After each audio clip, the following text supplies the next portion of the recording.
Start. Good evening, friends. Today, myself and Ankur will be giving you a presentation over the bank reconciliation statement. And first of all, thanks for your support, and you have given the likes and subscribe our channel once Ankur posted his video. Thanks, Ankur, for your video. Javneet, thanks.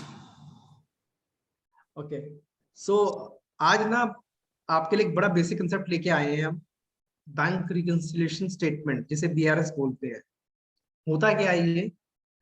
आपने अपनी books के अंदर bank account को डाला या उसकी entries करी, और बैंक की बुक्स में आपका एक अकाउंट चल रहा है। So this is something which is, एक तरफ बैंक है, बैंक अकाउंट है आपकी बुक्स में, एक तरफ है आपका खाता बैंक की बुक्स में। तो सिर्फ हम आपको ये बता रहे हैं कि उन दोनों को रिकंसाइल कैसे करना है, कि उन दोनों के बीच में क्या रिकंसिलेशन होगी, कैसे होगी, and that on tally Ankur will help you understand कि टैली में ये कैसे होता है। सिर्फ ये है, इसमें कुछ नहीं है। मेरी बुक्स में बैंक क्या है और बैंक की बुक्स में मेरा खाता क्या है, हमें बस उसका मिलान करना है और कुछ नहीं करना। So Ankur will guide you how we can do it in Tally. Yes Ankur, over to you now. Hello friends, तो आज हम बात करेंगे बैंक रिकंसिलिएशन स्टेटमेंट की। नॉर्मली बैंक रिकंसिलिएशन हमें रिक्वायरमेंट पड़ती है इसलिए क्योंकि जस्ट अ सेकंड, क्योंकि मान लो हमने किसी पार्टी को चेक इशू करा ऑन 1 अप्रैल, लेकिन वो जिस पार्टी को हमने इशू करा उसने वो प्रेजेंट करा बैंक में 5 अप्रैल, या हमारे अकाउंट से डेबिट हुआ वो 3 में, या any of the date, any future date पे। सो हमारा बुक्स का बैलेंस और बैंक की बुक्स का बैलेंस मैच करे एज ऑन डेट, इसलिए हम बैंक रिकंसिलिएशन स्टेटमेंट बनाते हैं।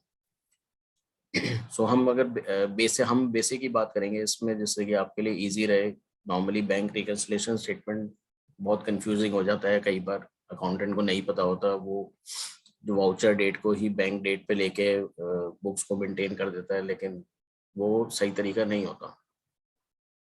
सो हमारे सामने एक स्नैपशॉट बैंक के लेजर का, हम जो टैली में अगर बुक्स मेंटेन अगर आप करते हैं। Ankur, we can't see your screen, we can't see your screen, please share screen. Screen is shared, Vinny. No, we can't. We are seeing your photo, not your screen. Alt S. Alt S. No. No. Yeah, I can. Yeah. Please. Fine, Vinny. Yeah. सो हमारे सामने है ये bank का laser, जिसमें entries posted हैं receipts और payments की, with bank की जो वाउचर की डेट है 1 अप्रैल, 2 अप्रैल। और यहाँ पर इसमें जो भी बैंक रिसीट पेमेंट के अलावा अगर कोई कॉन्ट्रा एंट्रीज है वो भी हमारी जो भी अगर बुक्स में आ रही है, so that will be visible in the laser.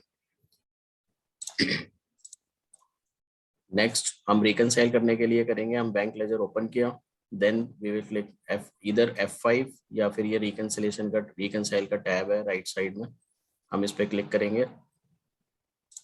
Then this window will open, जिसमें आपको सारी जितने भी आप बैंक के लेजर में जितनी भी वाउचर्स हैं वो आपको शो करेगा, डेट, पर्टिकुलर्स, देन रिसीट्स और payment, voucher type, transaction type जो हमने बैंक वाउचर में एंट्री करते हुए हमने करा है, चेक है, DD है, RTGS, NEFT, जो भी हमने मोड ऑफ पेमेंट है या मोड और रिसीट है। इधर हमें शो करेगा टैली इंस्ट्रूमेंट डेट, जो हम जिस डेट पे इंस्ट्रूमेंट इशूड है जो हमने टैली में पंच किया है।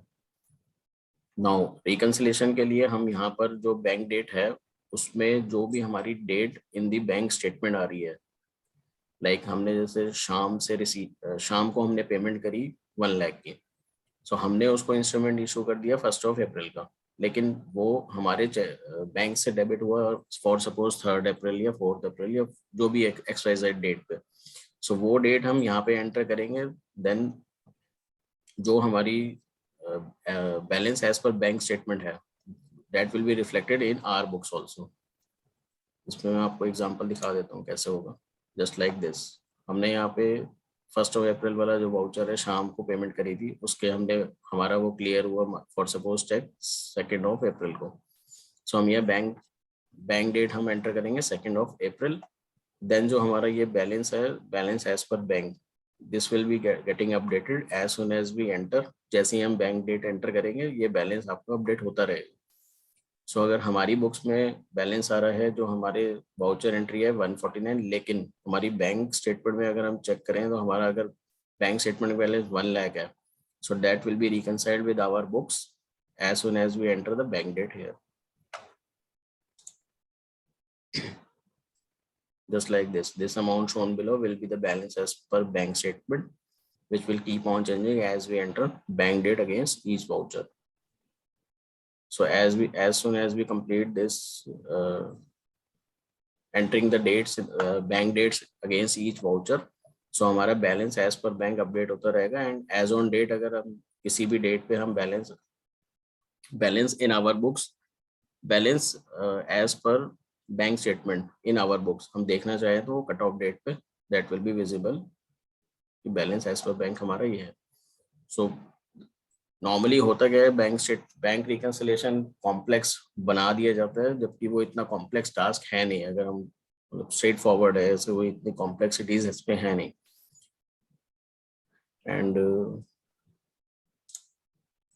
That's all. बैंक रिकंसिलिएशन के लिए यही। आप हमारा channel like, share and subscribe करें। Thank you. Thanks, Ankur. Thanks, Vineet. Yeah.